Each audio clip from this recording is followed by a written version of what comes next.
Hello everyone and welcome back to my YouTube channel. अगर आपने अब तक मेरे चैनल को सब्सक्राइब नहीं करा है तो पहले जल्दी से जाके मेरे चैनल को सब्सक्राइब कर लीजिए और इस वीडियो को लाइक कर दीजिए बिकॉज आई नो आपको ये वीडियो जो है वो बहुत बहुत अच्छी लगने वाली है। ठीक है, now without wasting any time हम लोग देखते हैं कि आज हम इस वीडियो में क्या सीखेंगे। ओके, तो आज हम लोग पढ़ेंगे कॉन्टिन्यूअस चार्ज डिस्ट्रीब्यूशन। हमने कुछ लास्ट लेक्चर्स में क्या करा था, मैं जल्दी से आपको एक छोटा सा रिकैप देती हूँ विदाउट वेस्टिंग एनी टाइम। ठीक है, सो सबसे पहले हमने पढ़ा था कि एक जो चार्ज है Q, इसकी वजह से कुछ डिस्टेंस पर अगर एक पॉइंट P है तो इस P पॉइंट पर इलेक्ट्रिक फील्ड इंटेंसिटी क्या होगी। ठीक है, तो हमने इलेक्ट्रिक फील्ड और इलेक्ट्रिक फील्ड इंटेंसिटी की डेफिनेशन कर ली है पुरानी वीडियोस में।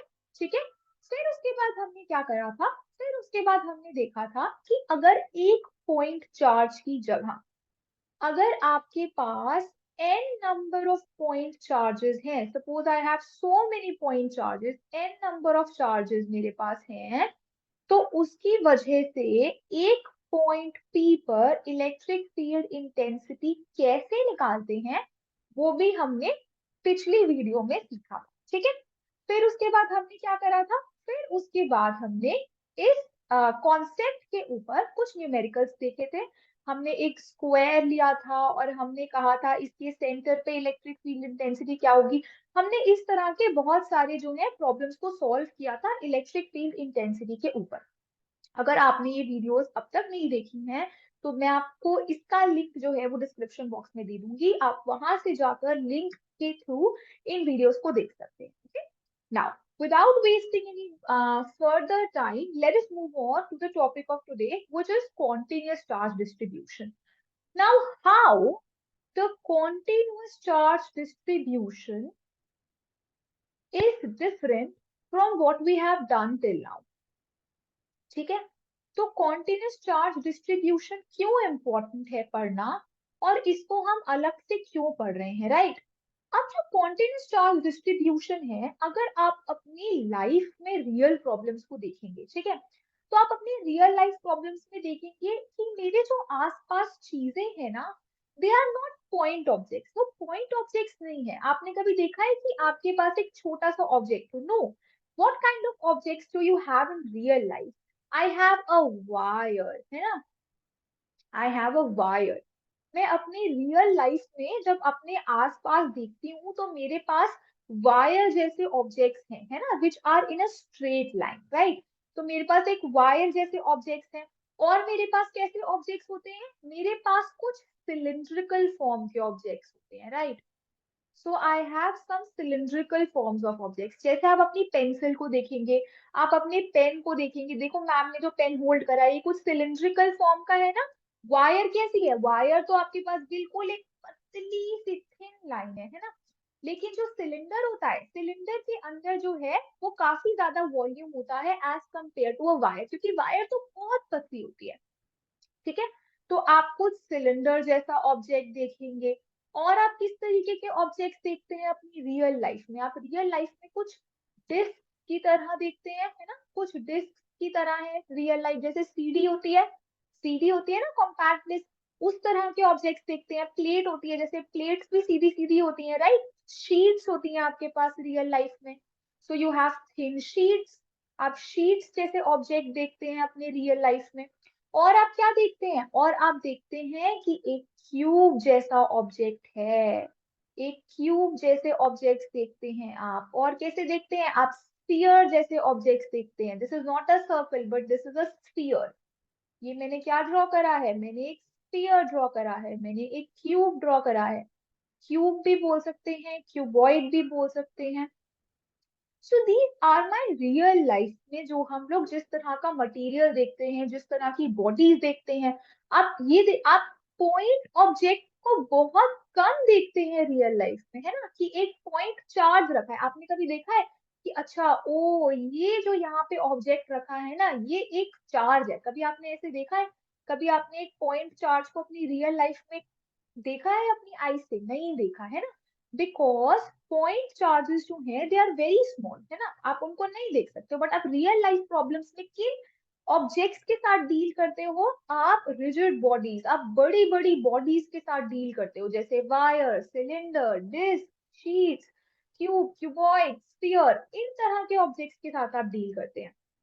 और जब इनके ऊपर चार्ज रखा हो, जब चार्ज इनके ऊपर फैला हो, इन ऑब्जेक्ट्स के ऊपर फैला हो, तो हम लोग उन चार्जेस को पॉइंट चार्जेस कंसिडर नहीं कर सकते और हम एक एक चार्ज को नहीं पढ़ सकते। Suppose I have a wire, अब इस वायर के अंदर बहुत सारे पॉजिटिव चार्जेस हैं, सपोज, है ना। ये वायर जो है वो पॉजिटिवली चार्ज है और इस वायर के अंदर बहुत सारे पॉजिटिव चार्जेस हैं। तो जब आप इस वायर की वजह से सपोज इस एक पॉइंट पर इलेक्ट्रिक फील्ड या फोर्स फाइंड करना चाहते हैं, तो क्या आप हर चार्ज को इंडिविजुअली कंसिडर करेंगे कि अच्छा इस चार्ज की वजह से ये इलेक्ट्रिक फील्ड है, इस चार्ज की वजह से ये इलेक्ट्रिक फील्ड है, इस चार्ज की वजह से ये इलेक्ट्रिक फील्ड है, इसकी वजह से ये इलेक्ट्रिक फील्ड है। तो आपकी पूरी लाइफ निकल जाएगी, लेकिन आप एक वायर की वजह से इलेक्ट्रिक फील्ड नहीं निकाल पाओगे अगर आप ऐसे करोगे, है ना।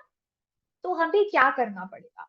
सो for that we came up with the idea of spontaneous charge distribution. ठीक है, तो हमने क्या करा इस प्रॉब्लम को डील करने के लिए कि अगर मैं सिलेंडर के ऊपर चार्जेस देखूं, सिलेंडर के अंदर चार्जेस देखूं, अगर मैं कह रही हूँ कि सिलेंडर पॉजिटिवली चार्ज है और मुझे इस सिलेंडर की वजह से इस पॉइंट पर इलेक्ट्रिक फील्ड फाइंड करनी है, तो instead of considering each charge, एक एक चार्ज को कंसिडर करने के बजाय, I will consider the spontaneous charge distribution. मैं क्या कंसिडर करूंगी? I will consider the spontaneous charge distribution. Okay, अब ये स्पॉन्टेनियस चार्ज डिस्ट्रीब्यूशन जो है हमने सीख लिया कि अच्छा भाई कॉन्टिन्यूस चार्ज डिस्ट्रीब्यूशन हम लोग यूज क्यों करते हैं, क्योंकि हम लोग हर एक एक चार्ज को अकेले इंडिपेंडेंटली डील नहीं कर सकते। तो हमने क्या करा, हम लोग एक चीज लेकर आए which is the continuous charge distribution. ठीक है, अब ये जो कॉन्टिन्यूस चार्ज डिस्ट्रीब्यूशन है, हमने इसको तीन पार्ट्स में डिवाइड करा। ठीक है, मतलब इसको हमने बोला कि ये तीन तरह का होता है। पार्ट्स में क्या डिवाइड करा, हमने बोला कि ये तीन तरह का होता है। एक होता है वॉल्यूम चार्ज डिस्ट्रीब्यूशन। ठीक है, एक क्या होता है, वॉल्यूम चार्ज डिस्ट्रीब्यूशन। तो ये जो वॉल्यूम चार्ज डिस्ट्रीब्यूशन है, ठीक है, या फिर जो आपकी वॉल्यूम चार्ज डेंसिटी है, ठीक है, इसको हम लोग वॉल्यूम चार्ज डिस्ट्रीब्यूशन भी बोल देंगे, वॉल्यूम चार्ज डेंसिटी भी बोल देंगे। इसको हम लोग जो है रिप्रेजेंट करते हैं विद द सिंबल रो। ठीक है, तो दिस इज फिक्स कि आप जनरली जो वॉल्यूम चार्ज डिस्ट्रीब्यूशन है या जो डेंसिटी है, उसको आप किससे रिप्रेजेंट करेंगे? आप उसको रिप्रेजेंट करेंगे विद द सिंबल रो। ठीक है, तो कहीं पर भी अगर आप रो देखेंगे लिखा हुआ, अगर आप रेजिस्टिविटी वाली साइड ना जाएं, बट अगर आप इलेक्ट्रोस्टैटिक्स में कहीं पर रो का सिंबल देखेंगे, तो ऑटोमेटिकली दिमाग में क्या बल्ब जलना चाहिए कि भाई ये तो क्या है, ये तो वॉल्यूम चार्ज डेंसिटी है। ठीक है, रो देखते ही दिमाग में क्या बल्ब जलना चाहिए कि ये तो वॉल्यूम चार्ज डेंसिटी गिवन है क्वेश्चन में। ठीक है, अब ये वॉल्यूम चार्ज डेंसिटी जो है, ये इसको हम लोग डिफाइन कैसे करते हैं? ठीक है, how do we define the volume charge density? तो volume charge density is defined as the charge present in unit volume. तो वॉल्यूम चार्ज डेंसिटी को आप कैसे डिफाइन करते हैं? What is the amount of charge which is present in the unit volume is called rho. तो आप rho को लिखेंगे कैसे? Suppose I have a body, तो मैंने एक बॉडी बना दी है। ठीक है, ये एक बॉडी है, ठीक है, जो अमीबा जैसा लग रहा है पर ये अमीबा नहीं है। ठीक है, दिस इज नॉट बॉडी। ठीक है, ये एक रिजिड बॉडी है और ये जो बॉडी है ना, इसके पास जो वॉल्यूम है वो वी है, इसके पास जो वॉल्यूम है ना वो वी है। तो इस बॉडी के पास जो चार्ज है वो क्यू है। ठीक है, अगर इस बॉडी के पास चार्ज क्यू है और इसका वॉल्यूम v है and it is given to you that charge is uniformly distributed all over the volume, कि पूरे वॉल्यूम के अंदर जो चार्ज है दैट इज डिस्ट्रीब्यूटेड यूनिफॉर्मली, अगर चार्ज यूनिफॉर्मली डिस्ट्रीब्यूटेड है, if the charge is distributed uniformly all over the volume, तो हम लोग डिफाइन करेंगे रो एज द चार्ज जो कि बॉडी के अंदर है, द टोटल चार्ज जो बॉडी के अंदर है divided by volume of the body. Okay, if the charge is uniformly distributed over its volume. ठीक है, got it? Now, अब हम लोग क्या बोलते हैं, अब हम लोग बोलते हैं that let us say I take a small element out of this body. मैं क्या करती हूँ, इस बॉडी से एक छोटा सा एलिमेंट ले लेती हूँ, ठीक है, और मैं बोलती हूँ कि ये जो छोटा सा एलिमेंट मैंने लिया है ना बॉडी का, वो जो है उसका वॉल्यूम है डी, ठीक है. So what do I take a small volume element of the body and I say कि उसका जो वॉल्यूम है that is dV. ठीक है, so small volume element of the body dV has a charge and what is the charge? I am saying कि ये जो dV element मैंने लिया है इसके पास चार्ज है dq. It has a small charge which is dq, has a charge dq. Then how will I find dq? तो dq मैं कैसे निकालूंगी, मैं dq निकालूंगी रो को dv से मल्टीप्लाई करके. ये कैसे निकाला हमने, अरे भाई हमने बोला था कि जो रो है वो क्या है, charge present in unit volume. तो अगर चार्ज यूनिट वॉल्यूम में रो है, the charge present in unit volume is rho, then how will I find the charge present in dv volume? तो क्या करोगे आप, रो को जब dv से मल्टीप्लाई कर दोगे तो आपको dq मिल जाएगा, है ना, यही तो करोगे. ये तो सिंपल यूनिटरी मेथड है, ऐसे ही तो करते हैं. तो dq जो है वो क्या हो गया, that is rho into dv. ठीक है, that is rho into dv.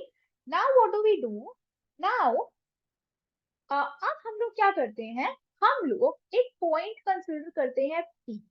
I have considered a point P and I want to find what is the force exerted by this whole body on the point P.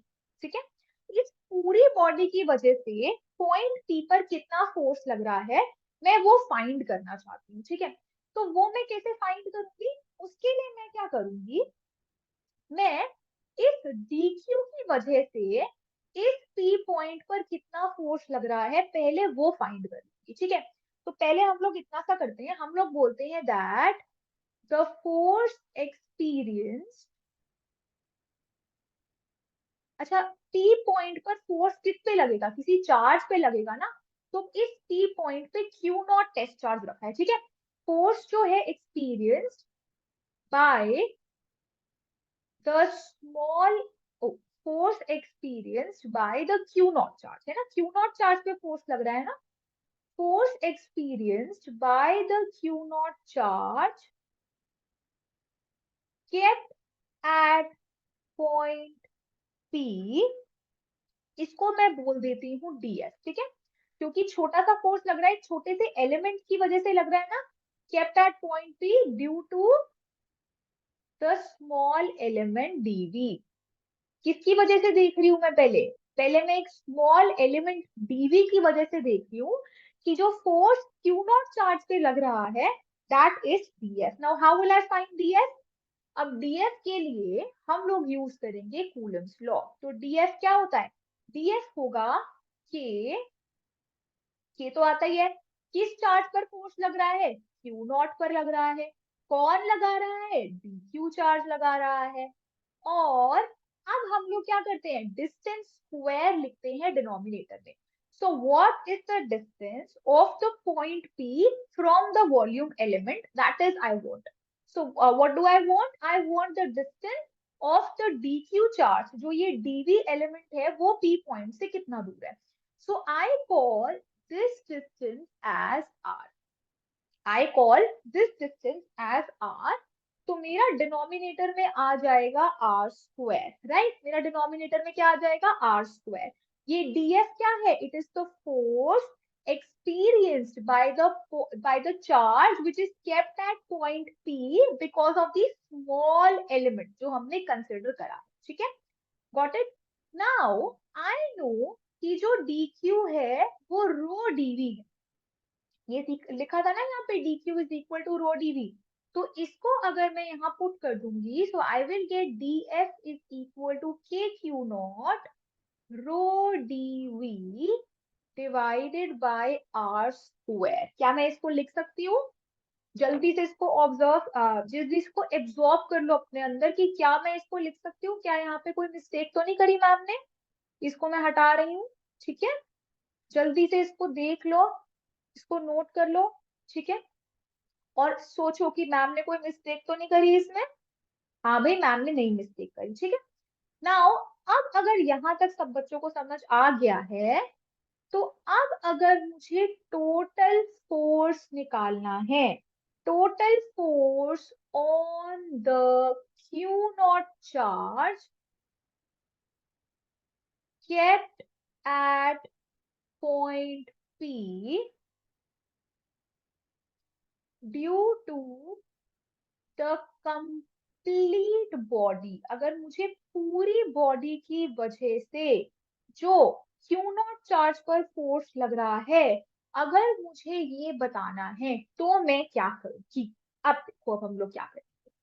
अब this is a very beautiful concept. ठीक है, अब मैं आपको समझाऊंगी कि हमने ये small element क्यों कंसिडर करा था. तो अब हमने क्या करा था, देखो, हमने क्या करा था, हमने अपनी बॉडी का एक छोटा सा एलिमेंट कंसिडर करा था. ठीक है, तो मैंने क्या किया, मैंने अपनी पूरी बॉडी को छोटे छोटे छोटे छोटे एलिमेंट्स में डिवाइड कर दिया. तो मैंने सपोज इसको बोला अपना फर्स्ट एलिमेंट, इसको बोला दूसरा एलिमेंट, इसको बोला third, fourth, fifth, six, seventh, eight, ninth, ऐसे करके कितने सारे एलिमेंट्स बन गए, है ना. कितने सारे एलिमेंट्स बन गए. फिर मैंने क्या करा, मैंने एक एलिमेंट की वजह से पॉइंट पी पर फोर्स देख लिया कितना लगेगा. ठीक है, मैंने एक एलिमेंट की वजह से, किस एलिमेंट की वजह से देखा था, इस वाले एलिमेंट की वजह से देखा था. तो मैंने जो इतने सारे एलिमेंट्स कंसिडर करे हैं, उसमें से एक एलिमेंट की वजह से फोर्स देखा है. जब इस एक एलिमेंट की वजह से इतना फोर्स लग रहा है, तो दूसरे एलिमेंट की वजह से भी कुछ उसी फॉर्म का फोर्स लग रहा होगा. सिर्फ क्या चेंज होगा, सिर्फ रो चेंज होगा, है ना. तो मैं क्या करूंगी, मैं हर एलिमेंट के लिए ऐसा एक एक्सप्रेशन लिख सकती हूँ, और मैं इन सारे एक्सप्रेशंस को ऐड कर दूंगी. ठीक है, इन सारे एक्सप्रेशंस को ऐड कर दूंगी हर छोटे छोटे एलिमेंट के लिए. तो मैंने सपोज पहला ये एलिमेंट लिया था, फिर मैंने ये दूसरा एलिमेंट लिया, थर्ड एलिमेंट, फोर्थ, फिफ्थ, ऐसे कर करके ये पूरी बॉडी जो है वो कुछ एलिमेंट्स से बनी है, छोटे छोटे एलिमेंट्स से बनी है. अब जब मैं हर एलिमेंट के लिए टोटल सम करूंगी, तो मेरे पास तो बहुत बड़ा सम आ जाएगा, है ना. एक बहुत बड़ा सम आ जाएगा. और इतने बड़े सम को जब मैं कॉन्टिन्यूस डिस्ट्रीब्यूशन के लिए सॉल्व करती हूँ, जब मैं टोटल फोर्स निकालूंगी, तो मैं क्या करूंगी, इंटीग्रेशन कर दूंगी ना डीएफ का. और मैं जो इंटीग्रेशन नहीं, क्या करूंगी, समेशन कर दूंगी ना डीएफ का. और मैं किस पे करूंगी, ओवर ऑल द, क्या लिया था हमने यहाँ पे, ओवर ऑल द एलिमेंट्स, है ना. जितने एलिमेंट्स हैं, सारे एलिमेंट्स के ऊपर जब मैं समेशन कर दूंगी, जब मैं सारे एक दो तीन चार ऐसे करके जितने एलिमेंट्स हैं, जब मैं उन सबका समेशन कर दूंगी, तो मुझे टोटल फोर्स मिल जाएगा. एक एलिमेंट की वजह से कितना फोर्स लग रहा है, दूसरे की वजह से, तीसरे की वजह से, चौथे, पांचवे, छठे, सातवें, हजारवे, 1 करोड़वे एलिमेंट की वजह से जितने इस पॉइंट पर फोर्स लग रहा है, जब मैं सारे फोर्सेस को ऐड कर दूंगी, तो मुझे क्या मिल जाएगा, मुझे टोटल फोर्स मिल जाएगा. और क्योंकि मैं इतने सारे एलिमेंट्स का समेशन जो है वो करना जो है बहुत मुश्किल है, तो मैं अपने समेशन को रिप्लेस कर देती हूँ, because the number of elements जिसके ऊपर मैं समेशन कर रही हूँ that is near to infinity. इतने सारे एक्सप्रेशन को मैं कैसे ऐड करूंगी, जो इतने सारे एक्सप्रेशन है मेरे पास। तो हम लोग इस समेशन को रिप्लेस कर देते हैं विद इंटीग्रेशन। ठीक है, हम लोग इस समेशन को रिप्लेस कर देते हैं विद इंटीग्रेशन ऑफ df। तो अब हम लोग क्या कर रहे हैं, वी आर इंटीग्रेटिंग, हम इंटीग्रेट कर रहे हैं over the complete volume of the body, over the complete volume of the body. So instead of taking a summation, हर छोटे छोटे एलिमेंट की वजह से जो फोर्स लग रहा है उसका समेशन ना करके मैं इंटीग्रेशन कर देती हूँ, क्योंकि समेशन ही तो in the limit number of elements tends to infinity integration बन जाती है ना। गलत तो नहीं कह रही मैम, सही कह रही है ना। तो अब जो ये इंटीग्रेशन डीएफ है वो मुझे क्या मिलेगी, इंटीग्रेशन, और डीएफ का फॉर्म ऊपर मैम ने लिखा है which is K Q not rho D V divided by are square, and the integration is over the volume. अब सारे समझदार बच्चे कहेंगे कि मैम देखो, जो आपका क्या है, आपको क्या करना है, अगर आपने ये जो आर लिया है, if this R is from the centre of the body, अगर मैंने ये एलिमेंट ना लेकर एक एलिमेंट लिया होता जो सेंटर ऑफ द बॉडी में था, तो हम लोग इस आर को कांस्टेंट बोल देते और k Q naught by are square rho को बाहर ले आते और अंदर बच जाता मेरे पास integration of dv, and this will give me the total force at the point P, जिस पॉइंट P पे Q नॉट चार्ज बैठा है। So this is the force on the charge Q not kept at the point P due to the complete body। ठीक है, similarly अगर मुझे electric field निकालनी है एट पॉइंट P, तो समझदार बच्चे तो मेरे वो बहुत समझदार बच्चे हैं, वो कहते हैं मैम हमने सीखा था कि जो इलेक्ट्रिक फील्ड होती है वो क्या होती है, फोर्स जो क्यू नॉट चार्ज पे लग रहा है divided by the Q not charge. तो फोर्स का एक्सप्रेशन हमारे पास है, हमें क्या करना है, बस क्यू नॉट से डिवाइड करना है। जब मैं क्यू नॉट से डिवाइड करूंगा तो देखो यहाँ पर जो क्यू नॉट बैठा है ना मैम वो गायब हो जाएगा, और हमारे पास जो इलेक्ट्रिक फील्ड का एक्सप्रेशन बचेगा वो ये बच जाएगा। तो मैंने कहा क्या बात है, मेरे बच्चे तो बहुत समझदार है, ये तो मैम से भी ज्यादा तेज है ना। तो मेरे पास क्या क्या एक्सप्रेशन आ गया, मेरे पास एक्सप्रेशन आ गया फोर्स का, और मेरे पास जो एक्सप्रेशन आ गया इलेक्ट्रिक फील्ड इंटेंसिटी का ड्यू टू अ वॉल्यूम। अगर मेरे पास एक ऐसी बॉडी है जिसकी लेंथ भी है, ब्रेथ भी है और हाइट भी है, इट हैज सम वॉल्यूम, तो उसके पास एक वॉल्यूम चार्ज डेंसिटी है रो, और अगर ये वॉल्यूम चार्ज डेंसिटी कॉन्टिन्यूस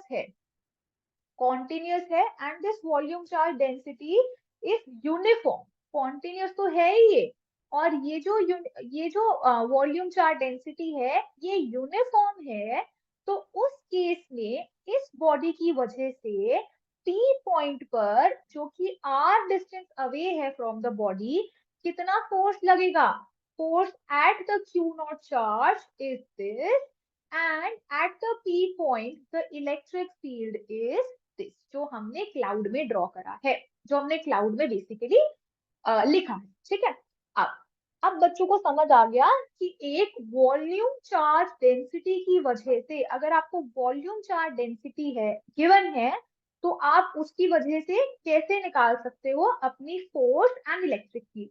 अब इसको ना देखकर घबराना नहीं है कि ये पता नहीं कैसा गंदा सा फॉर्मूला है, ये तो समझ ही नहीं आ रहा। हैव पेशेंस, ठीक है, पेशेंस रखेंगे, क्योंकि आने वाले लेक्चर में हम लोग इन फॉर्मूलाज को यूज करके इलेक्ट्रिक फील्ड और फोर्स निकालना सीखेंगे, हम साथ में करेंगे, ठीक है। टेंशन की बात नहीं है कि ये गंदा सा फॉर्मूला है, इसको हम लोग यूज करना सीखेंगे और बहुत आसान है, बिल्कुल कोई घबराने की बात नहीं है, ठीक है। तो ये हमने क्या सीखा, ये हमने सीखा वॉल्यूम चार्ज डेंसिटी या फिर वॉल्यूम चार्ज डिस्ट्रीब्यूशन। इतना समझ आ गया सब बच्चों को, कोई टेंशन नहीं लेनी, साथ में करेंगे, ठीक है। अब नेक्स्ट जो है, अभी हमने क्या सीखा था, वॉल्यूम चार्ज डिस्ट्रीब्यूशन या फिर डेंसिटी। मैंने आपको बताया था तीन तरह के कॉन्टिन्यूस चार्ज डिस्ट्रीब्यूशन मैं आपको बताऊंगी, ठीक है। वॉल्यूम मैंने आपको बता दिया, that was the one type. Now let us move on to the second type, and what is this second type, the second type of distribution is surface charge distribution और density. Now before I start with, I want to tell you कि आप ये surface charge density और distribution किस तरह के objects में use कर सकते हैं, ठीक है। आप इसको इस तरह के ऑब्जेक्ट्स में यूज करेंगे जिसके पास लेंथ और ब्रेथ तो है, लेकिन उसकी डेप्थ, उसकी हाइट ऑब्जेक्ट की बहुत छोटी है। जैसे you have a thin sheet of paper, आपके पास जब एक थिन शीट ऑफ पेपर होता है, तो ये थिन शीट ऑफ पेपर में आपके पास लेंथ है, आपके पास ब्रेथ है, लेकिन जो आपकी शीट है उसकी हाइट बहुत छोटी है ना, उसकी हाइट तो है ही नहीं। तो इसका मतलब इस तरह के ऑब्जेक्ट्स को डील करते हुए मैं यूज करूंगी सरफेस चार्ज डिस्ट्रीब्यूशन और सरफेस चार्ज डेंसिटी। आप वॉल्यूम चार्ज डिस्ट्रीब्यूशन किसमें यूज करेंगे।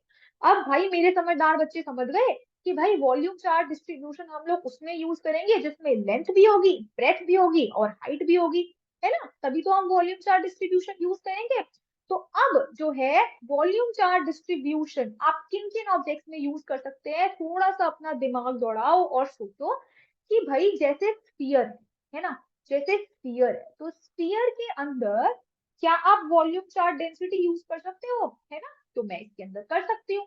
क्या मैं एक सिलेंडर के अंदर यूज कर सकती हूँ, तो हाँ जी भाई मैं कर सकती हूँ, इसके अंदर भी कुछ वॉल्यूम चार्ज है ना। तो क्या मैं एक क्यूब के अंदर कर सकती हूँ, अगर एक क्यूब है तो हाँ जी भाई इसका भी एक वॉल्यूम है, तो इसके अंदर भी मैं volume charge density distribution use कर सकती हूँ, ठीक है। तो जिन जिन ऑब्जेक्ट्स के अंदर वॉल्यूम है उसके अंदर हम लोग क्या करेंगे, वॉल्यूम चार्ज डेंसिटी और डिस्ट्रीब्यूशन यूज कर सकते हैं, ओके, गॉट इट। जनरली हम लोग स्फीयर्स में बहुत ज्यादा यूज करते हैं, ठीक है, स्फीयर्स के अंदर हम लोग बहुत ज्यादा यूज करते हैं वॉल्यूम चार्ज डेंसिटी और डिस्ट्रीब्यूशन को। और अब हम लोग आ जाते हैं सरफेस चार्ज डेंसिटी और डिस्ट्रीब्यूशन पर। तो अब हमने ऐसे देखा, और आपके पास क्या है, suppose I have a disc, I have a thin disc.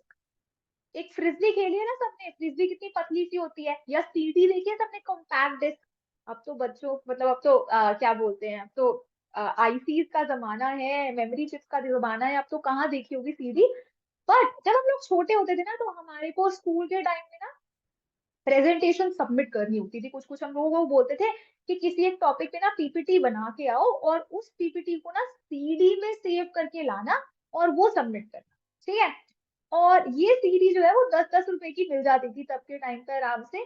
तो अब तो पता नहीं, अब तो गायब ही हो गई है ये सीडीज, अब तो मुझे नहीं लगता कि अब बहुत ज्यादा यूज में है सीडीज। तो ये जो सीडीज है ये बहुत पतली सी होती है, ठीक है, अगर नहीं देखी किसी ने ना तो एक बारी गूगल पे जाके सीडीज देखना कैसी होती है सीडी, ठीक है, ऐसे होती हैं।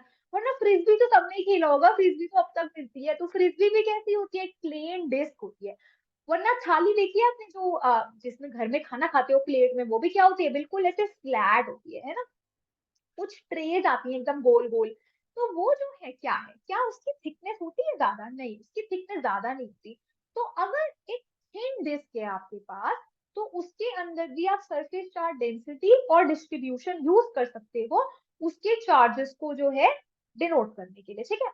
अब इसका सिंबल क्या है, जैसे हमने वॉल्यूम चार्ज डेंसिटी और डिस्ट्रीब्यूशन का सिंबल पढ़ा था रो, आपको इसका सिंबल याद रखना है सिग्मा, ठीक है, क्या है सिंबल इसका, सिग्मा। तो जब भी आप सिग्मा सिंबल को देखोगे इलेक्ट्रोस्टैटिक्स के अंदर, दिमाग में क्या बत्ती जलेगी, दिमाग में बत्ती जलनी चाहिए कि ये क्या है, ये है सरफेस चार्ज डिस्ट्रीब्यूशन या फिर सरफेस चार्ज डेंसिटी। ठीक है, यहाँ तक समझ आ गया बच्चों को? Now how do we define this surface charge density, इसको हमें डिफाइन भी तो करना है। तो इसको हम लोग डिफाइन करते हैं as it is the charge present, it is the charge present on unit area of a surface। तो एक सरफेस के ऊपर कितना चार्ज प्रेजेंट है on a unit area, that is my surface charge distribution और density. Now if I say that I have a surface like this, now suppose I have a surface like this, ठीक है, and this surface is positively charged, इस surface के ऊपर Q charge है जो कि spread है all over the surface, and the area of this surface is A, the area of this surface is A, got it? अब similarly जैसे हमने वॉल्यूम चार्ज में करा था, डिस्ट्रीब्यूशन में करा था, मुझे इस P पॉइंट के ऊपर क्या चाहिए, मुझे इस P पॉइंट के ऊपर देखना है ये सरफेस जो है वो कितना फोर्स एक्सर्ट कर रही है P पॉइंट के ऊपर। तो जैसे हम लोगों ने वहां पे स्टार्ट करा था वैसे ही हम लोग यहाँ भी करेंगे। हम लोग बोलेंगे कि if the charge is uniformly spread, ठीक है, अगर चार्ज यूनिफॉर्मली स्प्रेड है ओवर द एंटायर सरफेस, ठीक है, over the entire surface with area A, ठीक है, अगर चार्ज यूनिफॉर्मली स्प्रेड है ओवर द एंटायर सरफेस जिसका एरिया ए है, then the surface charge density, तो surface charge density क्या होगी, it is the charge per unit area of the surface, so Q by area is the surface charge density, got it? और इसको हम लोग किससे denote करते हैं, the symbol is sigma, ठीक है।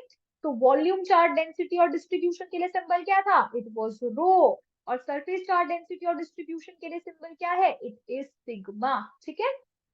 Got it, easy to understand, आ रहा है सबको समझ यहाँ तक, नो प्रॉब्लम? कुछ प्रॉब्लम है तो मुझे कमेंट सेक्शन में बता देना, ठीक है। चलो नाउ मूविंग ऑन टू, अब हमें क्या करना है, अगेन हमने क्या करा था, जब मुझे एक वॉल्यूम की वजह से, एक वॉल्यूम की वजह से फोर्स देखना था, तो मैंने क्या किया था, बॉडी के ऊपर ना छोटा सा एलिमेंट कंसिडर कर लिया था उस बॉडी का, है ना। तो यहाँ पर भी मैं क्या करूंगी, एक बॉडी का छोटा सा एलिमेंट कंसिडर कर लूंगी, और फिर उसके बाद ऐसे इतने सारे एलिमेंट्स होंगे, फिर जब मैं सब एलिमेंट्स के लिए फोर्स के एक्सप्रेशन को ऐड कर दूंगी तो मुझे क्या मिल जाएगा, मुझे टोटल फोर्स मिल जाएगा। So now what do I do, I consider a small element, एक छोटा सा एलिमेंट कंसिडर कर लेते हैं, ठीक है। So what did I do, I consider a small element of the surface,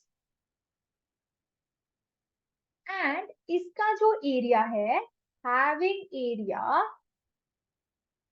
DA। तो मैं बोलती हूँ कि जो मैंने ये सरफेस एलिमेंट कंसिडर करा है, ये जो मैंने एलिमेंट कंसिडर करा है उसका जो एरिया है वो DA है, बहुत छोटा सा एलिमेंट कंसिडर करा है, उसका जो सरफेस एरिया है वो DA है, and charge equals to DQ, और इसका जो चार्ज है एलिमेंट के ऊपर दैट इज DQ, ठीक है, दैट इज DQ।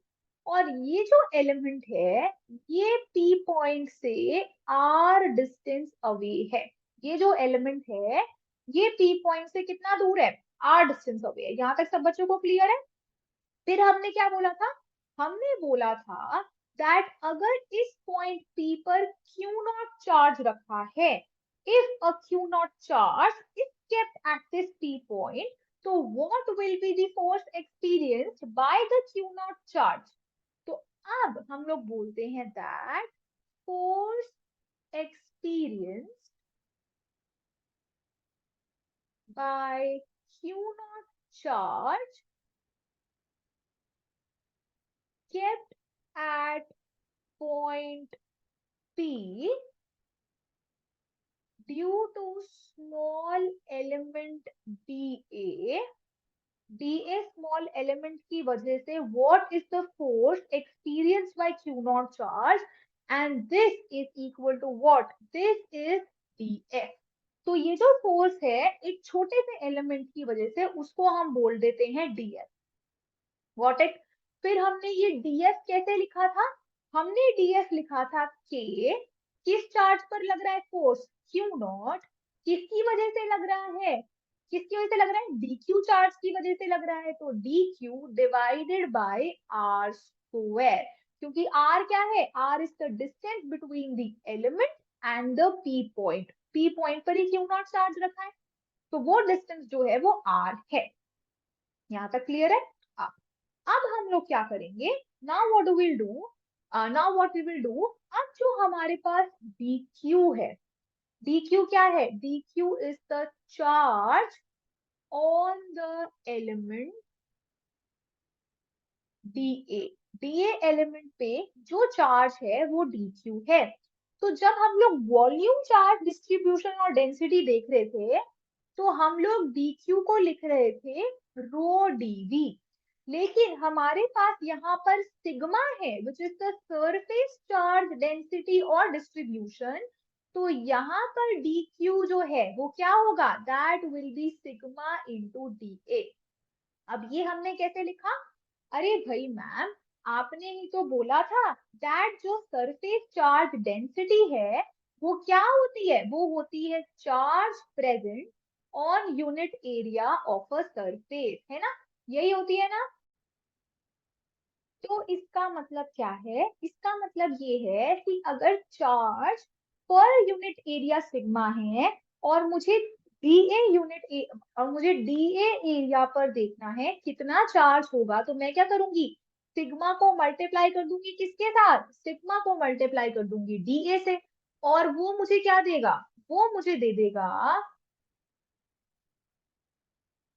हाँ, और वो मुझे दे देगा dq is equal to sigma into D. तो वो मुझे क्या दे देगा? dq दे देगा. ठीक है, got it?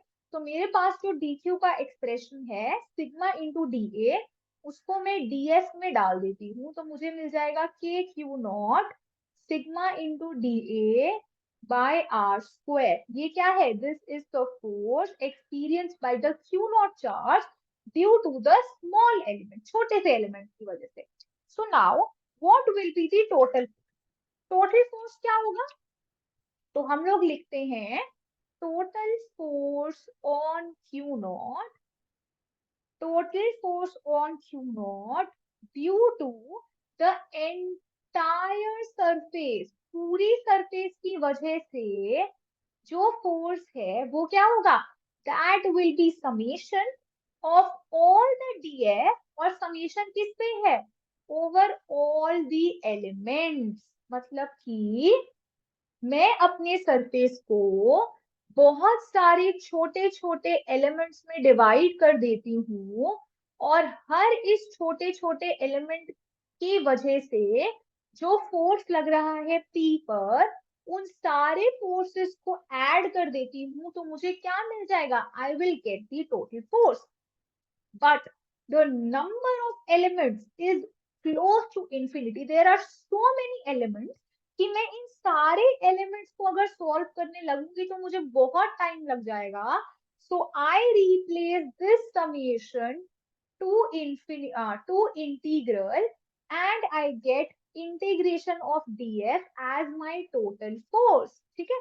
So total force को मैं क्या लिख सकती हूँ? Integration of df, and integration is over the entire surface. मतलब मुझे पूरे सरफेस के ऊपर इंटीग्रेशन करनी है. ठीक है, इसको देख के घबराना नहीं है. अब हम लोग क्या करेंगे?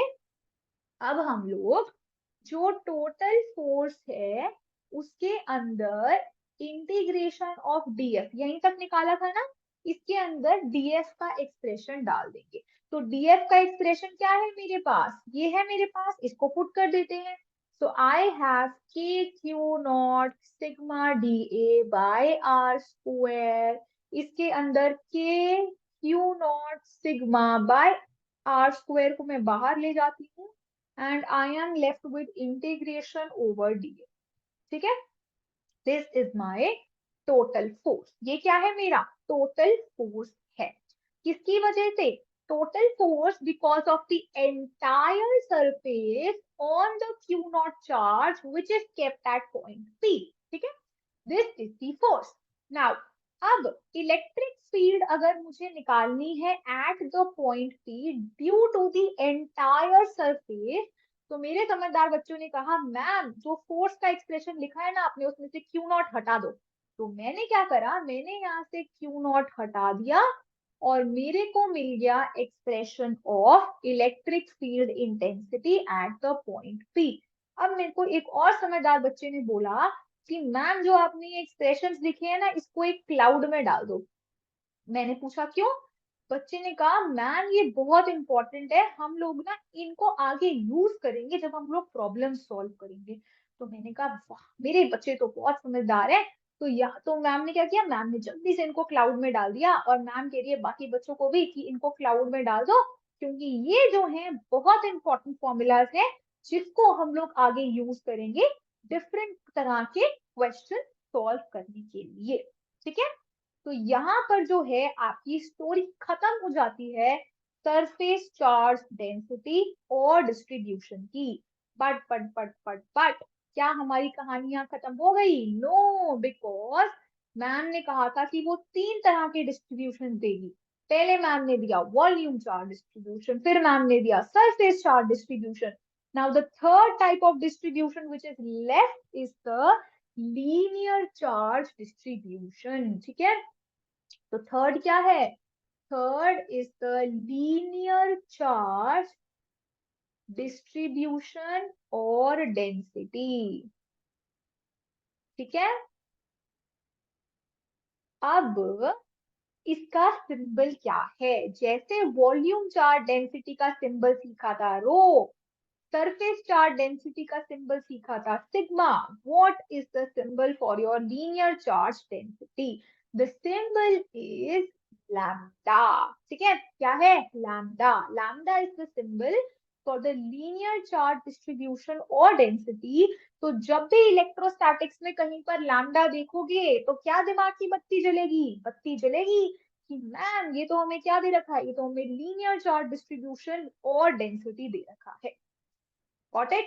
Now, अब जैसे हमने सीखा था कि वॉल्यूम चार्जेस के अंदर आप स्फीयर जैसे ऑब्जेक्ट्स को यूज कर सकते हो, आप क्यूबॉइड जैसे ऑब्जेक्ट्स को यूज कर सकते हो, सिग्मा के अंदर आप थिन शीट या फिर डिस्क जैसे ऑब्जेक्ट्स को डील करते हो, ऐसे ही लीनियर चार्ज डेंसिटी या डिस्ट्रीब्यूशन में आप किस तरह के ऑब्जेक्ट्स को डील करोगे, तो आप इसके अंदर डील करोगे एक वायर लाइक ऑब्जेक्ट।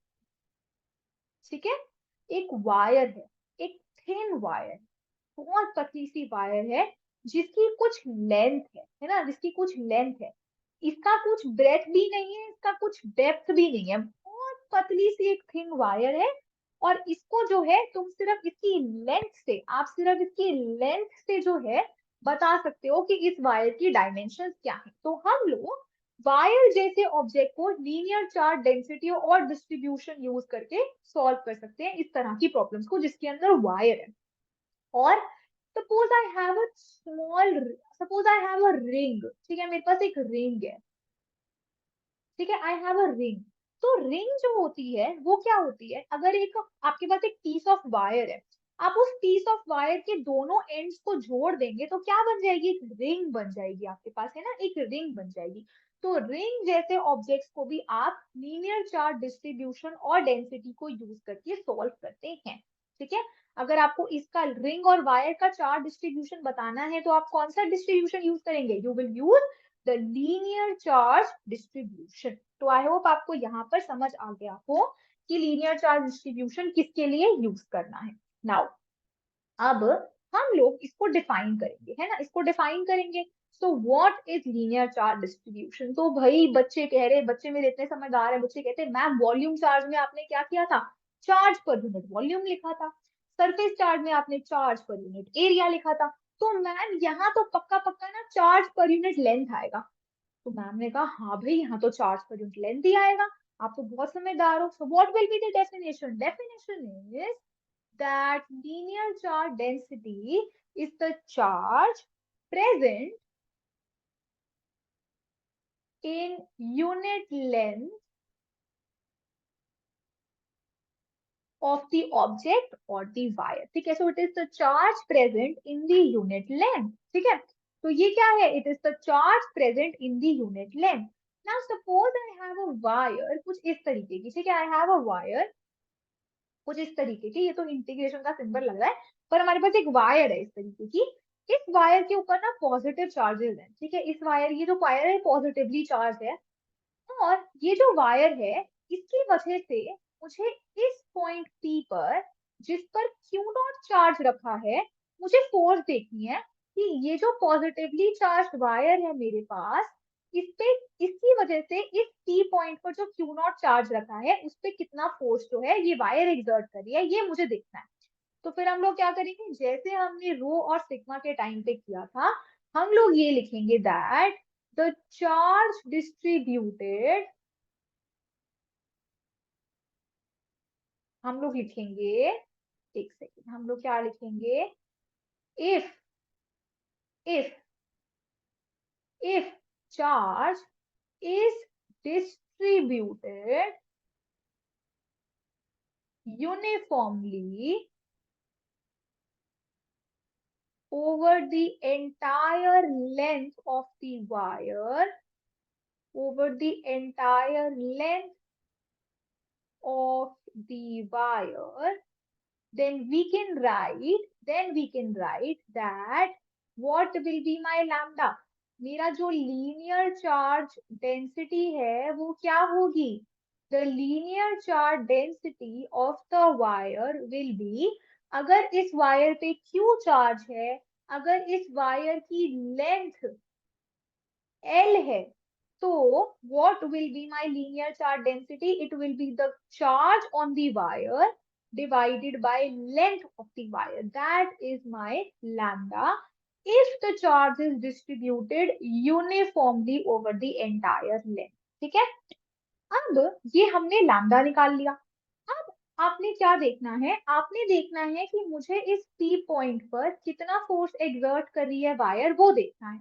तो फिर हमने क्या करा, अब हम लोग एक एक चार्ज को नहीं देख सकते ना, हमने फिर से एक छोटा सा एलिमेंट ले लिया। सो मैंने बोला ये जो एक छोटा सा पार्ट लिया है मैंने, that is of the length dl। मैंने एक छोटा सा एलिमेंट कंसिडर करा dl, जिसके ऊपर चार्ज है dq।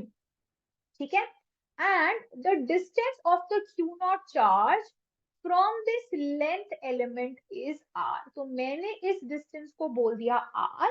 फाइन, और मुझे क्या करना है, मुझे इस छोटे से एलिमेंट की वजह से क्यू नॉट चार्ज पर कितना फोर्स लग रहा है वो देखना है। ठीक है, so we consider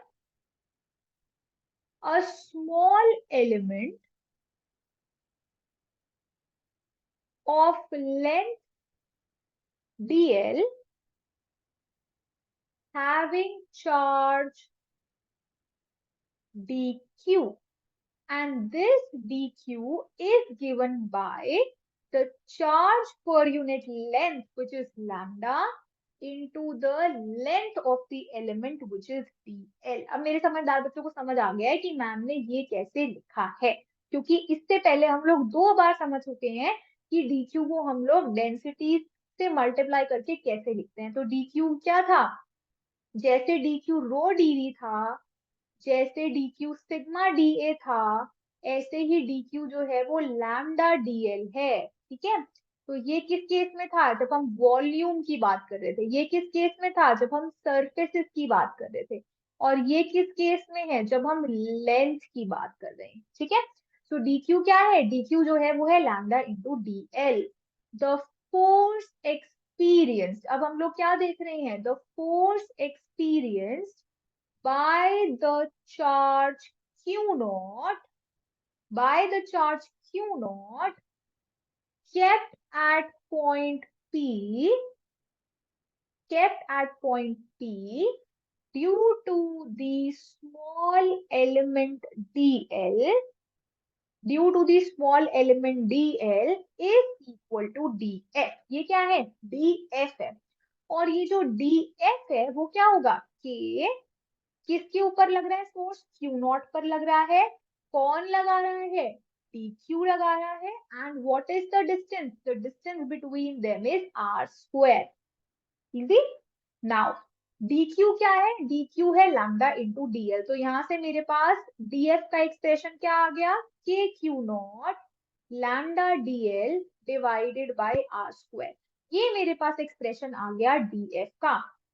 now the total force, the total force experienced by charge q naught, the total force experienced by charge q naught due to the complete wire, पूरी वायर की वजह से जो मेरी टोटल फोर्स है वो क्या होगा, दैट विल बी व्हाट। अगर मैं इन सारे एलिमेंट्स, एक सेकेंड मैं कलर चेंज कर लूं पेन का, अगर मैं छोटे छोटे एलिमेंट्स कंसिडर करूं और इन छोटे छोटे एलिमेंट्स की वजह से डीएफ लिखती जाऊं और सबको ऐड कर दूं, सबका समेशन कर दूं, तो मेरे पास क्या आ जाएगा यहाँ पे, summation over DF, that will be my total force. ठीक है।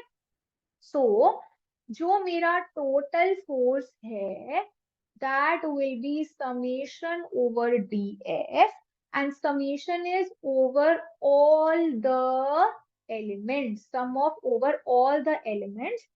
क्योंकि elements जो हैं they are infinite number, बहुत सारे elements हैं, so this summation gets replaced by the integral and the integral is over all length, complete length पे है आपकी integration। So the integration is over the complete length and जब मैं इसके अंदर df का फॉर्म डालूंगी तो वो क्या आ जाएगा, k q naught lambda D Q by are square, नहीं लैम्डा डी एल है ना, this is lambda D L. So this is lambda D L by are square and इसको मैं लिख सकती हूँ K Q naught lambda by are square and there is an integration over D L and this is the total force due to the complete wire, due to the complete wire, उसकी वजह से जो total force है वो क्या है, वो ये है। अब मेरे समझदार बच्चे ने कहा मैम यहाँ से तो हम इलेक्ट्रिक फील्ड इंटेंसिटी भी लिख सकते हैं। मैंने कहा हाँ ये तो हम लिख सकते हैं, मैं यही बताने वाली थी आपको, पर बच्चे जो हैं वो ज्यादा तेज हो गए हैं आजकल के। तो electric field intensity at the point P will be what, अगर मैं यहाँ से क्यू नॉट हटा दूं, अगर मैं इस क्यू नॉट को हटा दूं तो आई will get the electric field intensity, this is the electric field intensity. तो मैं जो थी यहाँ पर खत्म करने वाली थी टॉपिक को, पर मेरे एक समझदार बच्चे ने बोला मैम आपने क्लाउड तो बनाया ही नहीं, क्योंकि ये क्या है, ये फाइनल फॉर्मूलाज है और ये बहुत इंपॉर्टेंट है, ये हमें याद रखने हैं। तो आपको क्या करना है, आपको इन फॉर्मूलाज को क्लाउड में लिखना है, because these are the important formulas. ये क्या है, these are the important formulas जो हम आगे क्वेश्चन सॉल्व करने में यूज करेंगे। नाउ हम लोग यहाँ पर एंड कर सकते हैं, but there is a small point I want to give you all. That small point is what, that small point is that I want to give you the SI units of lambda, sigma and rho. तो मुझे क्या करना है, मुझे lambda की SI unit देनी है आपको, सिग्मा की यूनिट देनी है और रो की यूनिट देनी है। ठीक है। तो अब लैम्डा हमने सीखा था was the charge per unit length, sigma हमने सीखा था charge per unit area and रो हमने सीखा था इस चार्ज पर यूनिट वॉल्यूम। तो यहाँ से अगर मुझे एसआई यूनिट्स लिखनी हुई लैम्डा, सिग्मा और रो की, so what will be the SI unit? The SI unit for lambda will be charge की SI unit is coulomb, length की SI unit is coulomb per meter. Oh, length की SI unit is meter. So what is the SI unit of lambda? It is coulomb per meter. Similarly अब सारे sigma की तरफ देखेंगे। Charge की SI unit is coulomb, area की SI unit is meter square. So what is the SI unit of sigma? It is coulomb per meter square. And अगर मैं रो की तरफ देखूंगी तो रो क्या है? Charge per unit volume. तो चार्ज की एसआई यूनिट कूलम, वॉल्यूम की एसआई यूनिट मीटर क्यूब, तो रो की एसआई यूनिट क्या हो गई? Coulomb per metre cube. अब जो और अच्छे बच्चे होंगे ना वो क्या करेंगे? वो इन यूनिट्स को ऐसे लिख लेंगे, coulomb metre inverse, coulomb metre minus raise to power 2 and coulomb raise m coulomb metre raise to power -3. So these are my SI units for lambda, sigma and rho. ठीक है, and these are what? These are my linear charge density, surface charge density and the volume charge density. तो आज की class में हमने क्या सीखा? आज की क्लास में हमने कॉन्टिन्यूस चार्ज डिस्ट्रीब्यूशन क्यों लिखते हैं वो सीखा। कॉन्टिन्यूस चार्ज डिस्ट्रीब्यूशन तीन तरह के हमने सीखे, लीनियर, सरफेस एंड वॉल्यूम। और तीनों का हमने एक्सप्रेशन, तीनों की वजह से किसी एक पॉइंट पी पर अगर मुझे फोर्स निकालना है तो मैंने वो फोर्स का एक्सप्रेशन निकाला और उस फोर्स के एक्सप्रेशन को यूज कर पॉइंट पी पे इलेक्ट्रिक फील्ड इंटेंसिटी कैसे लिखनी है वो भी देखा। ठीक है, तो अगर आपको आज की क्लास इंटरेस्टिंग लगी हो, if you like the class today, तो इस वीडियो को जरूर जरूर जरूर लाइक करेंगे सारे बच्चे और कमेंट भी करेंगे कि मैम की आपको जो है कितने अच्छे से समझ आया मैम ने जो आज आपको पढ़ाया। एंड शेयर करेंगे इस वीडियो को अपने फ्रेंड्स के साथ, उनको भी जो है अच्छे से समझ आना चाहिए चीजें जैसे आपको समझ आ रही है ना। सो share this video with all your friends. And अगर आपने अब तक इस चैनल को सब्सक्राइब नहीं करा है तो पहले जल्दी से जाके इस चैनल को सब्सक्राइब कर लेंगे। अब मैम जो है आपसे ले रही है विदा। So bye bye everyone, thank you so much for being with and keep revising. Okay, bye bye.